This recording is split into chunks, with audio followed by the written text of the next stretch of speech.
pretty good. Straight from the garden. So things are starting to get a little exciting. Let me show you. A lot of the super sweets have been ripening, and as a matter of fact, we've been picking them as they get red. And let me tell you, they are delicious. I mean, just look at these radiant beauties.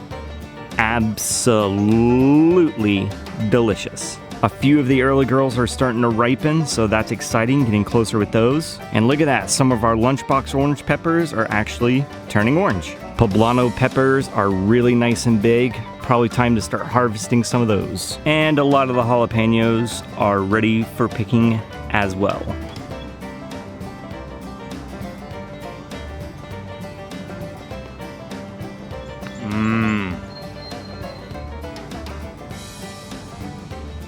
Delicious. Today's topic we briefly touched on in our last video. Last video, if you remember, we talked about how to identify the most common tomato disease problems.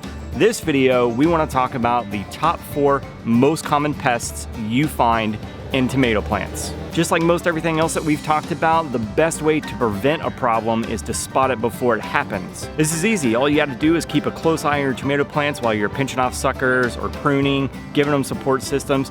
Keep a close eye on them, especially at the early stage, for those pests that might lurk their way in and start wreaking havoc. A natural way to control most common pests in the garden is by introducing beneficial pests like lacewings or ladybugs. And if worse comes to worse, and this should most certainly be your last line of defense, you can use a pesticide.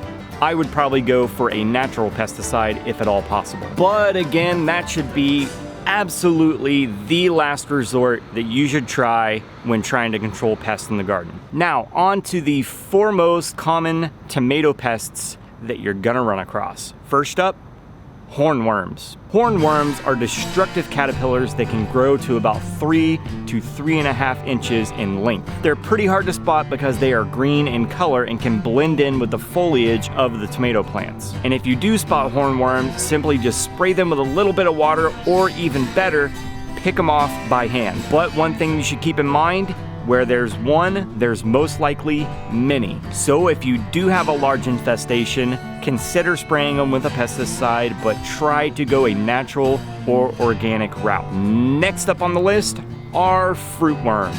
Adult tomato fruit worms are moths and are typically yellow or olive in color. One thing you most certainly should do is, if you see fruit worms, go ahead and inspect the leaves both top and bottom for any kind of eggs that they may be laying. Now, the really good thing about this pest is the larvae feed on the foliage before they move to the tomatoes, so it gives you a little bit more time to spot the damage and get rid of them before they attack your beautifully ripening tomatoes. Next up on our list are potato aphids. These tiny little insects are most often found in dense clusters. While potato aphids are not serious enough to kill plants, if you have a large enough infestation, they can lead to mold and disease problems and also stunt growth of your plants. If you do spot an infestation, make sure to remove it and throw it in the garbage. The reason we want to make sure that we pick them off and throw them away in a garbage can, if we simply just toss them on the ground, they will reinfest your plants. To control this pest, again, simply just pick them off, but if you do have a large enough infestation,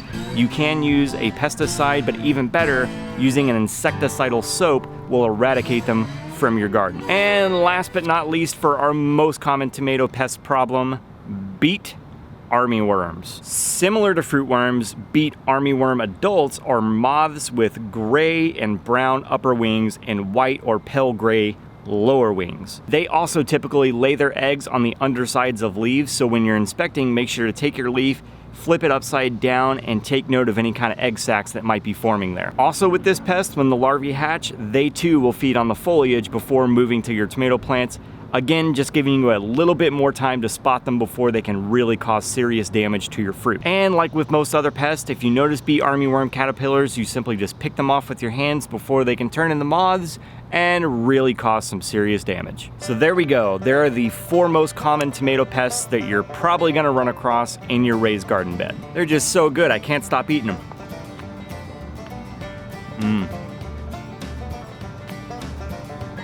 Way better than anything you'll find at a store. Garden still looking really good. A lot of the Sweet 100s we've picked off and we've been eating them and they're delicious. The peppers are ripe for picking. We've got tons of basil and our early girls are getting closer. If you have any other questions on pests that you might find in a raised garden bed or specifically on tomatoes, leave them in the comments section below, email the customer service staff, or pick up the phone and give us a call. I hope you found this video helpful. Make sure to subscribe to the channel by clicking this button. You can click this playlist to see all the videos in the gardening series, and also click this playlist to see the Do My Own Lawn Care series. And as always, thanks for watching.